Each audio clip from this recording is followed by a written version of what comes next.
السلام علیکم ناظرین، میں ہوں آپ کا ہوسٹ ڈاکٹر پاشا۔ امید ہے تمام احباب خیریت سے ہوں گے۔ تمام سننے اور دیکھنے والوں کو میری طرف سے السلام علیکم۔ دوستو، کل پی ٹی آئی کا جلسہ ہوا مینار پاکستان میں، اور وہاں پہ عمران خان نے ایک 10 نکاتی منشور ایک 10 نکاتی جو ایجنڈا ہے وہ عمران خان نے پیش کر دیا۔ ٹھیک ہے، اچھی بات ہے۔ ہر جو سیاسی جماعت ہے وہ الیکشن سے پہلے اپنا ایک منشور، اپنا ایک ایجنڈا پیش کرتی ہے۔ عمران خان صاحب کو بھی حق حاصل ہے، لیکن میرا اعتراض یہاں پہ یہ ہے کہ عمران خان صاحب نے 2018 میں بھی ایک پلان دیا تھا، اور اس کے بعد پھر عمران خان صاحب حکومت میں آ گئے۔ اس پلان کے مطابق 1 کروڑ نوکری، 50 لاکھ گھر، گورنر ہاؤسز کی دیواریں گرانے کا عزم تھا، اور وزیر اعظم ہاؤس کو یونیورسٹی بنانے کا عزم تھا۔ آئی ایم ایف سے چھٹکارے کے لیے اعلان کیا ہوا تھا عمران خان صاحب نے کہ ہم کشکول لے کے کسی کے پاس نہیں جائیں گے اور آئی ایم ایف کے پاس بھیک نہیں مانگیں گے۔ اور اس کے علاوہ انہوں نے کہا تھا کہ ہم اپنی جو خود مختاری ہے ملک کی، اس کی جو ریٹ ہے اس کو بحال کریں گے، اور ہم وہ ساری چیزیں جو ان سے پہلے دور میں بقول ان کے ساری غلط ہو رہی تھیں، انہوں نے یہ عزم کیا تھا کہ ہم ان سب چیزوں کو ختم کریں گے۔ تو اب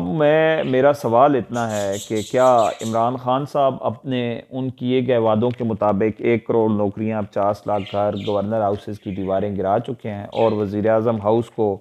انہوں نے یونیورسٹی بنا دی ہے، اور کیا واقعی وہ آئی ایم ایف نہیں گئے؟ جبکہ حقائق اس کے برعکس ہیں کہ عمران خان صاحب کے دور میں جتنے گزشتہ وہ 70 سالوں میں قرضہ نہیں لیا گیا تھا، تو عمران خان صاحب نے اس کا 4 گنا قرض لیا۔ عمران خان صاحب نے 1 کروڑ نوکریاں تو دور کی بات ہے، جو لوگ یہاں روزگار پہ تھے ان کا روزگار بھی ختم ہوا، اور 50 لاکھ گھر جو بننے تھے وہ آپ نے دیکھا ہوگا کہ عمران خان صاحب کے دور کے اوائل میں ہی بہت ساری مسجدوں کو مسمار کیا گیا تھا، بہت ساری مارکیٹوں کو مسمار کر دیا گیا تھا تجاوزات کے نام پہ، اور بہت سارے لوگوں کو انہوں نے بے گھر کیا تھا۔ اور اس کے علاوہ جو انہوں نے کام کیا ہے وہ یہ کیا ہے، جو ان کی خدمات ہیں وہ یہ ہیں کہ انہوں نے کشمیر وہ پلیٹ میں رکھ کے مودی کے ہینڈ اوور کر دیا ہے۔ اس کے علاوہ انہوں نے اسٹیٹ بینک میں آئی ایم ایف کے لوگ لگا دیے تھے، اور اس کے علاوہ ان کے وزیروں مشیروں نے دونوں ہاتھوں سے وہ لوٹا ہے، اور جو انہوں نے پروٹوکول نہ لینے کی بات کی تھی تو غریب آدمی کی پہنچ سے وہ اس حد تک دور رہے کہ ہزارہ کمیونٹی کے لوگ احتجاج کے لیے بیٹھے ہوئے تھے، اور ان کا مطالبہ یہ تھا کہ ہمارا وزیر اعظم داد رسی کے لیے ہمارے پاس آئے، اور عمران خان صاحب وہاں نہیں گئے تھے۔ لہٰذا میری گزارش ہے ان لوگوں سے کہ جو نئے سرے سے وہ ایک بیانیہ لے کے بیٹھ گئے کہ جی عمران خان آئے گا تو اب یہ کرے گا اور وہ کرے گا، تو عمران خان صاحب نے کچھ بھی نہیں کرنا۔ مجھے اچھی طرح یاد ہے کہ عمران خان صاحب کے 4 سالہ دور کے اواخر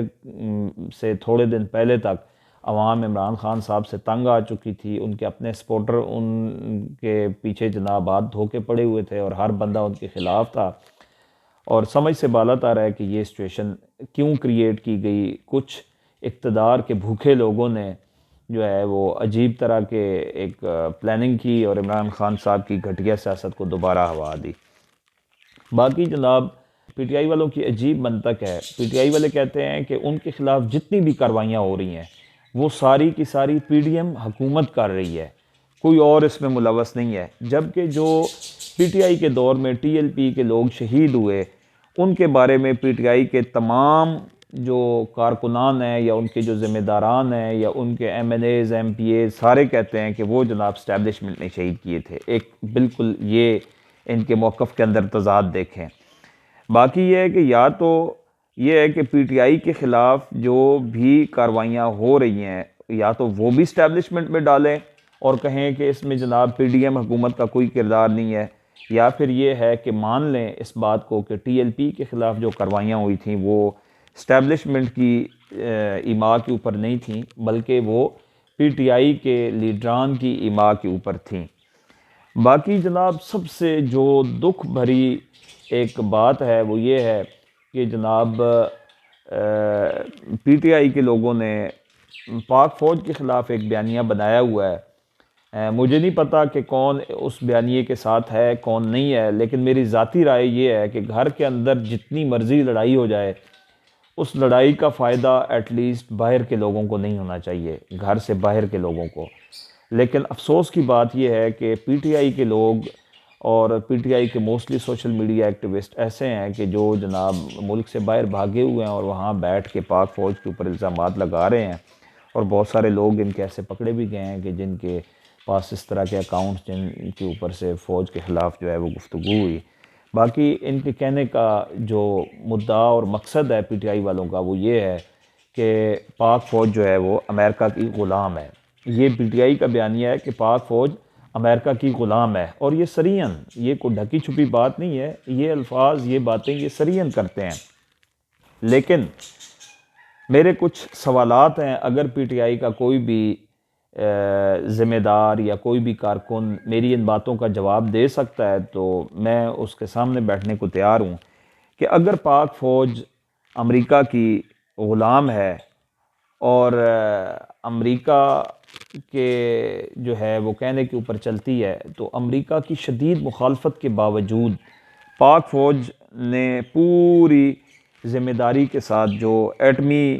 بم تیار کروایا یا جو اس میں مکمل سپورٹ کی یا جو ساتھ دیا، تو کیا ممکن تھا کہ اگر آرمی کی سپورٹ نہ ہوتی تو سویلین گورنمنٹس یہ کر سکتی تھیں؟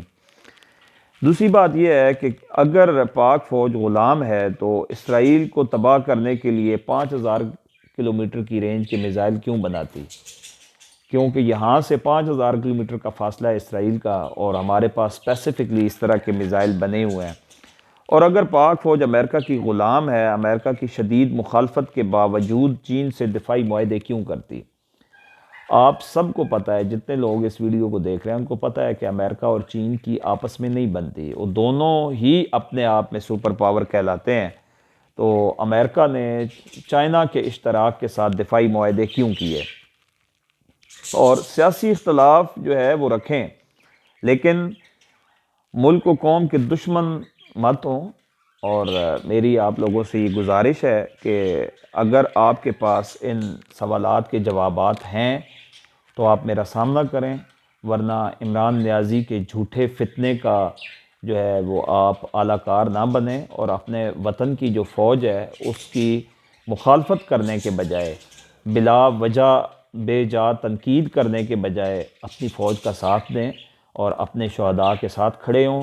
اگر کہیں پہ کوئی خامیاں، کوئی کوتاہیاں، کوئی غلطیاں ہیں بھی صحیح، تو اس کا مطلب یہ بالکل نہیں ہے کہ آپ جو ہے وہ پاک فوج کے مورال کو اس حد تک ڈیگریڈ کر دیں کہ سرحد پہ کھڑا ہوا جو سپاہی ہے وہ بھی اس تشویش میں پڑ جائے کہ جناب میں حق کے ساتھ ہوں یا باطل کے ساتھ ہوں۔ تو میری تمام پی ٹی آئی کارکنان سے یہ گزارش ہے کہ برائے مہربانی ان سوالات کے اوپر غور کریں اور ضرور ان چیزوں کے اوپر سوچیں، بالکل کسی سیاسی لیڈر، کسی سیاسی جماعت سے ہٹ کے۔ اللہ تعالیٰ آپ سب کا حامی و ناصر ہو، اللہ تعالیٰ پاکستان کا حامی و ناصر ہو، اللہ تعالیٰ ہمارے اس ملک کو سلامت رکھے۔ نیکسٹ ویلاگ کے لیے مجھے اجازت دیں، اللہ حافظ۔